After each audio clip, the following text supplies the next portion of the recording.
Bienvenue sur The Basics with Beth TV et je suis ravie que vous m'ayez rejointe aujourd'hui. Nous faisons quelque chose de vraiment amusant. Nous nous approprions les bases de la Bible. Nous revenons à la Bible, ligne après ligne, précepte sur précepte, et nous nous approprions vraiment, véritablement, les choses fondamentales. J'espère donc que vous appréciez notre série et chaque épisode. Pour ceux d'entre vous qui venez de nous rejoindre aujourd'hui, pendant les prochains épisodes, je vais vous accompagner à travers ce livre. Il s'appelle « S'approprier les bases ». C'est un livre que j'ai écrit il y a environ 30 ans, ce qui est difficile à croire, mais depuis 30 ans, Dieu utilise ce livre dans le monde. Et en fait, il a touché le cœur des gens et les a poussés à vouloir le traduire dans une variété de langues, jusqu'à 20 langues aujourd'hui, à travers le monde. Et 17 de ces langues sont disponibles en téléchargement gratuit.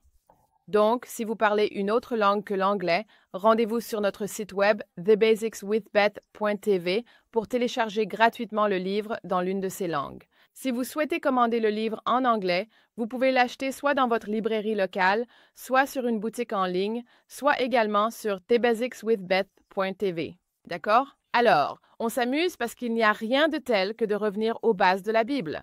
Et en fait, je pense que vous serez d'accord avec moi sur ce point. Dans notre culture, à l'échelle mondiale, nous sommes peut-être aussi peu familiers avec la Bible que nous ne l'avons jamais été.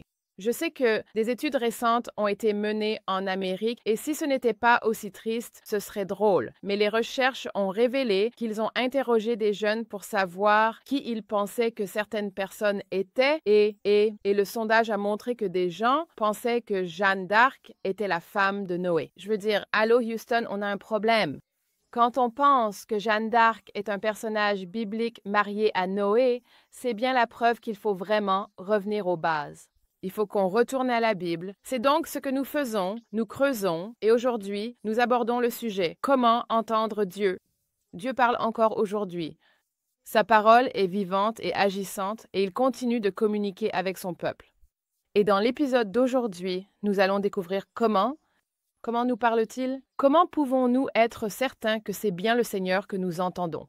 Que ce ne sont pas simplement nos pensées ou la voix de l'ennemi, mais que c'est vraiment Dieu qui nous parle. Heureusement, il nous a donné beaucoup de filets de sécurité, de confirmation et de réassurance. Maintenant, voici pourquoi c'est important, d'accord? Alors, imaginez que le téléphone sonne, votre portable sonne, vous décrochez et vous dites « Allô ?» Et à l'autre bout du fil, vous entendez cette voix. Elle dit « Salut, chérie » et tout de suite, vous reconnaissez la voix et vous savez immédiatement « Oh, salut maman, comment vas-tu ?»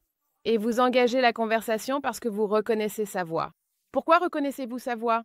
Vous l'avez entendue 1 million de fois, n'est-ce pas? Vous l'avez déjà entendu vous appeler par votre prénom, deuxième prénom et nom de famille, parfois.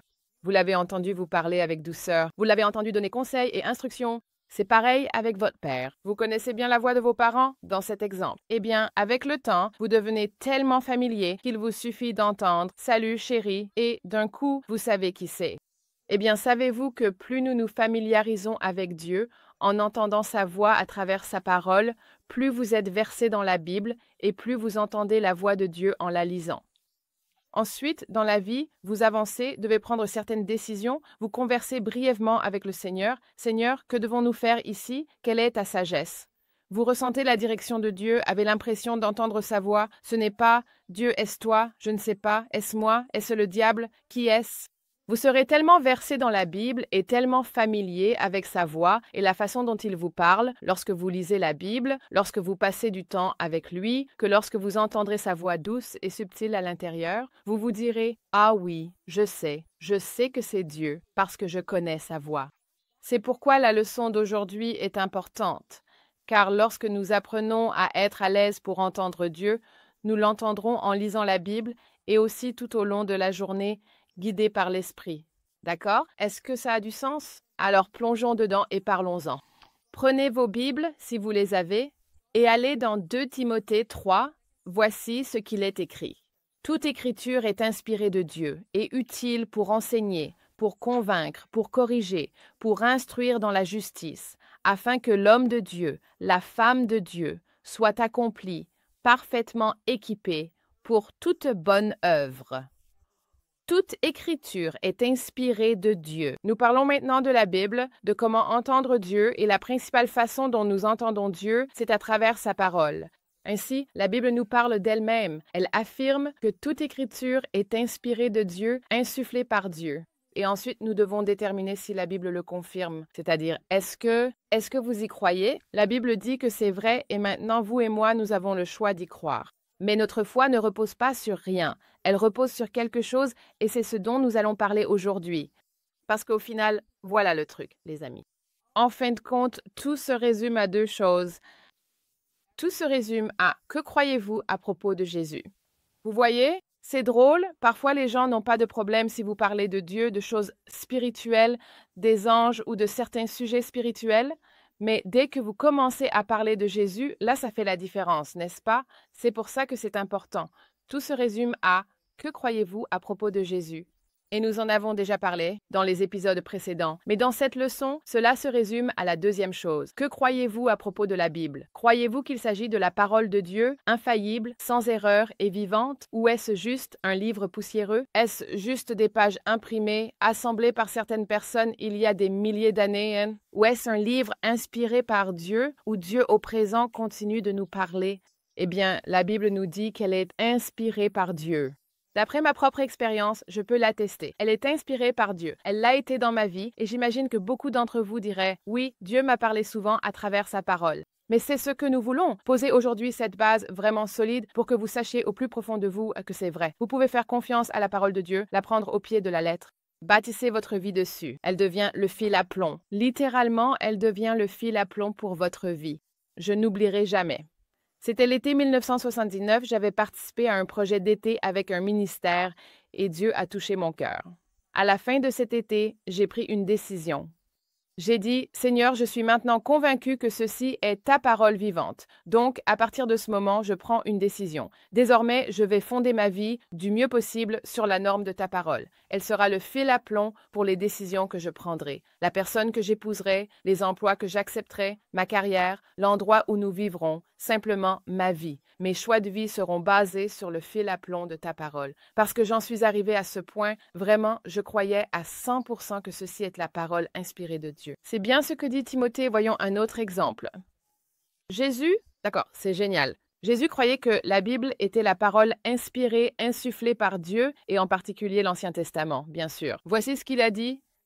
Dans Jean 5,39, Jésus a dit « Vous sondez les Écritures parce que vous pensez avoir en elles la vie éternelle. Or, ce sont elles qui rendent témoignage de moi. » Il dit aux chefs religieux de l'époque « Vous sondez les Écritures parce que vous cherchez la vie éternelle, mais les Écritures parlent de moi. » Toute la Bible est une révélation de Jésus-Christ. Il est le héros, il est la figure centrale de toute la Bible. Jésus, notre Seigneur, notre Sauveur, notre Rédempteur. Toute la Bible parle de qui est Jésus, puis de notre relation avec lui, avec le Père et le Saint-Esprit. Ce qui est génial, c'est que Jésus croyait que l'Ancien Testament était inspiré par Dieu. C'est une preuve. C'est une confirmation, je veux dire, c'est un bon point de départ. Louons le Seigneur. Il y a quelque chose dans cette Bible. Et oui, c'est vrai. Très bien, qu'a-t-il dit d'autre? Jean 5,46, Jésus a dit « Si vous croyez Moïse, vous me croiriez aussi, car il a écrit à mon sujet. Mais si vous ne croyez pas ses écrits, comment croirez-vous mes paroles? » Encore une fois, Jésus appose simplement son sceau d'approbation, son aval sur le caractère inspiré de la Bible. D'accord? Alors, qui a écrit la Bible? Dieu l'a fait. Dieu a inspiré des hommes saints d'autrefois, nous dit la Bible, qui ont écrit la Bible. En fait, regardez ceci. Dans 2 Pierre 1,20, « Avant tout, sachez qu'aucune prophétie de l'Écriture n'est une affaire d'interprétation personnelle, car la prophétie, la Bible, n'a jamais eu pour origine la volonté de l'homme, mais c'est poussé par le Saint-Esprit que des hommes ont parlé de la part de Dieu. » En d'autres termes, nous savons que des humains ont écrit la Bible, ils l'ont rédigée, mais ils étaient inspirés. Ils étaient apportés par le Saint-Esprit, inspiré de Dieu, mais il a utilisé des hommes, comme aujourd'hui pour la Grande Commission. Inspiré de Dieu, mais il se sert de toi et moi pour prêcher l'Évangile partout dans le monde. Très bien. C'était une petite parenthèse. D'accord. Alors, à quel point la Bible est-elle fiable? Si Dieu l'a inspirée, c'est formidable. À quel point est-elle fiable? Regardons cela dans Matthieu 24, 35. Le ciel et la terre passeront, mais mes paroles ne passeront point. À jamais, ô Éternel, ta parole est établie dans les cieux. Wow! Réfléchissez à cela maintenant. Pensez-y. Si c'est vrai, le ciel et la terre, tout ce que toi et moi voyons dans le domaine physique, passeront. Un jour, tout cela disparaîtra et il y aura un nouveau ciel et une nouvelle terre. Le ciel et la terre passeront, mais mes paroles, a dit Jésus, en parlant de la parole de Dieu, de sa parole, ne passeront jamais. La parole de Dieu est éternelle, ce qui signifie qu'investir la parole de Dieu dans nos cœurs, comme tu le fais en passant du temps devant une émission comme celle-ci, en prenant le temps de t'approprier les bases, écoute, c'est un investissement éternel. Je veux dire, je trouve ça amusant d'y penser. Un jour au ciel, les amis, un jour au ciel, nous aurons toujours la parole de Dieu. Donc, l'investissement que tu fais en mettant la parole de Dieu dans ton cœur maintenant a une valeur éternelle. Cela t'aide ici et maintenant, mais je trouve ça vraiment intéressant. Au ciel, pour l'éternité, la parole de Dieu est établie et elle sera toujours pertinente. Elle sera toujours en vigueur. Alors, prends tout le temps que tu peux pour mettre cette parole dans ton cœur, exactement comme la Bible nous le dit. Qu'en est-il d'Ésaïe 48? L'herbe sèche, la fleur se fane, mais la parole de notre Dieu subsiste à jamais. À quel point la Bible est-elle fiable? Est-ce qu'elle deviendra obsolète? Absolument pas. C'est une vérité intemporelle. Et c'est tellement intéressant, même avec le temps, les inventions, la technologie et tous les changements dans notre culture, n'est-ce pas étonnant que la Bible soit toujours d'actualité? N'est-ce pas incroyable que la Bible soit cette parole de vérité intemporelle? Le bon vieil évangile reste pertinent, peu importe l'époque dans laquelle tu vis, et il le sera pour l'éternité. C'est donc un bon investissement. Maintenant, qu'en est-il de la Bible? Voici quelques faits, des faits sur la Bible. La Bible a été écrite par 40 hommes différents qui exerçaient diverses professions. Elle a été rédigée sur une période de 1500 ans, en 3 langues, l'hébreu, le grec et l'araméen. La Bible a un thème central, un thème cohérent, comme je l'ai mentionné, et c'est Jésus-Christ. De la Genèse jusqu'à l'Apocalypse et même jusqu'aux cartes, Jésus est le thème central de la Bible. Alors, parlons maintenant de la raison pour laquelle Dieu nous a donné la Bible. D'accord, alors pourquoi? Quel est le bénéfice que toi et moi sommes censés tirer de la Bible? Regardons 2 Timothée 3, 16, 17. Pourquoi Dieu nous a-t-il donné la Bible? Quel est le but? Voici ce qu'il est écrit. Toute écriture est inspirée de Dieu et utile pour enseigner, pour convaincre, pour corriger, pour instruire dans la justice, afin que l'homme ou la femme de Dieu soit parfaitement préparé, équipé pour toute bonne œuvre. D'accord, pourquoi avons-nous la Bible? Elle fait 4 choses pour nous dans ce passage. 4 choses. Elle nous donne une bonne doctrine. Par exemple, elle nous donne notre système de croyance. Elle nous donne une bonne doctrine, et même lorsque vous regardez ces épisodes, saisir les bases, en essence, nous recevons simplement de la doctrine. C'est une étude de doctrine.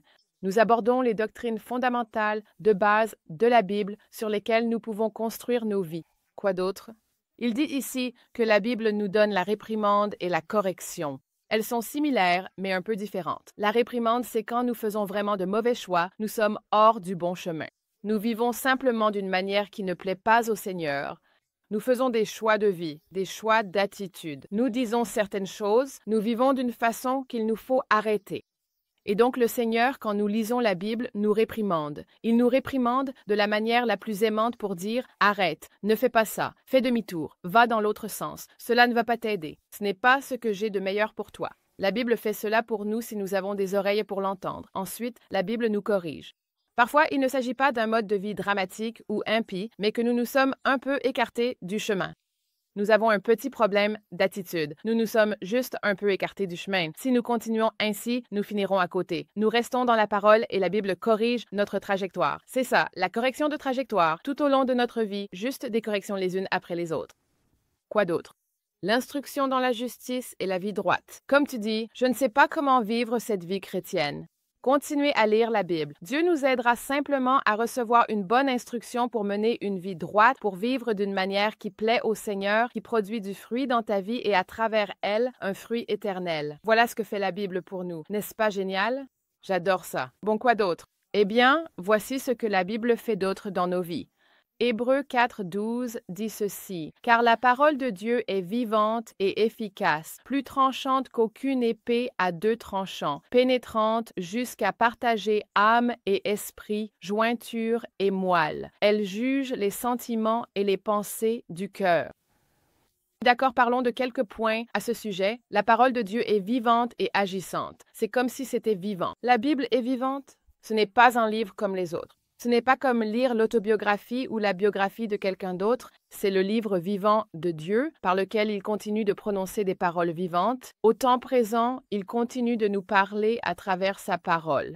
Si vous avez lu l'autobiographie ou la biographie de quelqu'un, par exemple, en lisant ce livre, vous apprenez beaucoup sur cette personne, mais vous ne faites pas vraiment sa connaissance personnelle. Vous voyez, ce n'est pas parce que vous avez lu leur histoire que vous les connaissez personnellement. Mais la Bible, lorsque vous la lisez, parce qu'elle est vivante, non seulement vous apprenez des choses sur Dieu, mais vous apprenez à connaître Dieu. Littéralement, à travers sa parole, il vous parle personnellement. Je veux dire, si vous avez lu la biographie ou l'autobiographie d'une personne célèbre, je vous garantis qu'elle ne vous a pas parlé personnellement pendant que vous lisiez sa biographie. Mais lorsque vous lisez la Bible, Dieu, lui, le fait. Il vous parle personnellement. Elle est vivante et active, surtout capable de séparer. La Bible est le meilleur instrument de division, au meilleur sens du terme. Elle est capable de séparer l'âme et l'esprit. Qu'est-ce que cela signifie? Cela veut dire que vous et moi avons une âme, notre esprit, nos émotions, notre volonté, et c'est une bonne chose. Mais parfois, nos émotions, notre esprit, notre volonté ne sont pas en accord avec la volonté de Dieu ni sa parole. Parfois, on se dit, « Seigneur, je ne sais pas. Que veux-tu que je fasse? » Ou bien, « Que veux-tu que je pense? » Ou bien, « Quel choix dois-je faire ici? Parce que j'ai envie de faire ceci, et je pense que tu veux peut-être que je le fasse, mais je ne sais pas. Je n'arrive pas à distinguer entre ma propre âme et ce que le Saint-Esprit dit à mon esprit à travers la parole. » Comment fais-tu cette distinction? Comment distinguer ton âme de ton esprit? Tu ne peux pas le faire mentalement, car ce n'est pas mental, mais spirituel. Quand tu lis la Bible, elle fait la distinction. La Bible est le meilleur outil de discernement. J'ai entendu quelqu'un dire, « Si tu es confus ou dois décider sans savoir quoi faire, que fais-tu? Double la dose du diviseur. » Voilà comment il l'a dit. J'ai trouvé que c'était une excellente façon de le dire. Il suffit de passer plus de temps dans la parole et de laisser la parole de Dieu distinguer ton âme et ton esprit pour faire les bons choix. Il est aussi dit que c'est un juge des pensées et des intentions du cœur. Parfois, il est difficile de discerner entre ses pensées et son cœur. Comment discerner cela? Comment répartissez-vous cela? La parole discerne. Quand tu lis la parole, elle te dira, tu vois, oui, ça c'était juste ta pensée. Mais voici ce que Dieu te dit. Voici les intentions qu'il met dans ton cœur. Les autres choses n'étaient que des pensées. Pas forcément de mauvaises pensées, mais pas celles de Dieu. Ainsi, la parole nous aide à vivre chaque jour cette aventure de la foi, cette vie chrétienne. Est-ce que tu vois cela? J'espère que ça te fait dire, waouh, je ne savais pas ça. Je ne savais pas que la Bible était si vivante. J'ai envie de passer plus de temps à lire ma Bible. L'autre chose que fait la parole, à la fois d'après ce qu'on a vu ici dans Hébreux 4 et dans Timothée, c'est que la Bible nous donne des pare-chocs de sécurité. Vraiment.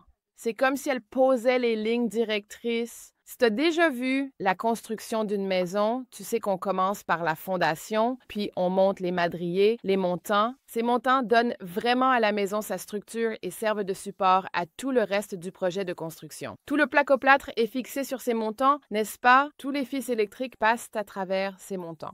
C'est une ossature sur laquelle la maison se bâtit. La parole de Dieu est notre ossature. C'est ce sur quoi tout le reste repose. Le reste de notre vie dépend de la structure, de l'ossature de la parole de Dieu dans nos vies. J'ai entendu quelqu'un le dire ainsi une fois, il disait que la parole de Dieu est comme les berges d'une rivière. C'est comme si le fleuve de ta vie coulait dans de nombreuses directions, mais quels sont les garde-fous? Quelles sont les berges de sécurité pour rester dans le courant avec Dieu? C'est sa parole. Ces berges te permettent, à toi et à moi, de rester en harmonie avec ce que Dieu veut que nous sachions, fassions et devenions. D'accord, c'est clair? Parlons d'autre chose. Qu'est-ce que la parole de Dieu fait d'autre pour nous? Et je partage tout cela parce qu'il se peut qu'on t'ait dit, tu devrais lire ta Bible, tu devrais passer du temps avec le Seigneur. Mais peut-être que tu te dis, je sais, mais je ne comprends pas pourquoi. Qu'est-ce que la Bible est censée faire pour moi? Eh bien, j'espère que tu commences à entrevoir tout ce que Dieu veut accomplir, mais regardons encore un autre aspect. Dans le psaume 119-105, il est écrit « Ta parole est une lampe à mes pieds et une lumière sur mon sentier. » Et puis au verset 130, il dit « La révélation de tes paroles est claire, elle donne de l'intelligence aux simples. » J'aime ces deux versets dans le psaume 119. En fait, si tu veux lire un psaume formidable qui va vraiment t'enthousiasmer pour la parole, pour la lecture de la Bible, lis le psaume 119. Parce qu'il dit ici, tes paroles sont une lampe à mes pieds. En d'autres termes, tu marches sur un chemin, tu avances sur le chemin de ta vie et tu as besoin de sagesse et de direction pour savoir quoi faire. Où trouves-tu cette direction? De la parole de Dieu. Je ne sais pas comment il fait, je ne sais pas comment il personnalise sa parole pour répondre aux questions auxquelles toi et moi faisons face chaque jour. Que ce soit en tant que mère, père, employé, employeur, étudiant ou simplement des personnes qui vivent leur vie d'une manière ou d'une autre, la parole de Dieu éclaire notre chemin. Elle nous aide à savoir quelles prochaines étapes entreprendre. Et puis il est écrit ici, elle donne l'intelligence aux simples. Parfois, on ne comprend pas quelle décision on prend ni pourquoi, mais la Bible nous donne cette compréhension. Encore une fois, ce sont d'excellentes raisons, encore plus de bonnes raisons de plonger dans la parole. Il y en a une autre dont j'aimerais parler, une dernière, pendant le temps qu'il nous reste. Je voudrais parler de Matthieu 4,4. Jésus a dit ceci. Vous savez, l'ennemi, le diable, tentait de le tenter. C'est lors de la tentation du Christ dans le désert. Le diable est venu à lui avec une tentation. Il avait jeûné 40 jours, il avait faim, et le diable lui dit, « Si tu es le Fils de Dieu, pourquoi ne transformes-tu pas ces pierres en pain ?» Et vous savez, il a essayé de tenter Jésus de sortir de la volonté de Dieu. Mais j'aime ce que Jésus a répondu dans Matthieu 4,4. Il a dit, « L'homme ne vivra pas de pain seulement, mais de toute parole qui sort de la bouche de Dieu. » L'homme vit de chaque parole. Nous allons revenir sur ce sujet dans notre prochain épisode, mais je veux déjà semer cette idée maintenant. Toi et moi, nous pouvons vivre littéralement, tu peux vivre de la parole de Dieu. Jésus a dit que c'est de cela que l'homme vit. Chaque parole vivante, chaque parole prononcée, chaque parole vivante qu'il adresse à ton cœur lorsque tu lis sa parole, tu peux vivre de cela. Mon mari et moi avons pris cette décision il y a de nombreuses années. Et si nous regardons en arrière, nous pouvons retracer notre vie, nos décisions majeures et les chemins où Dieu nous a conduits davantage par les Écritures qu'il nous a donnés pour vivre que par des dates sur un calendrier.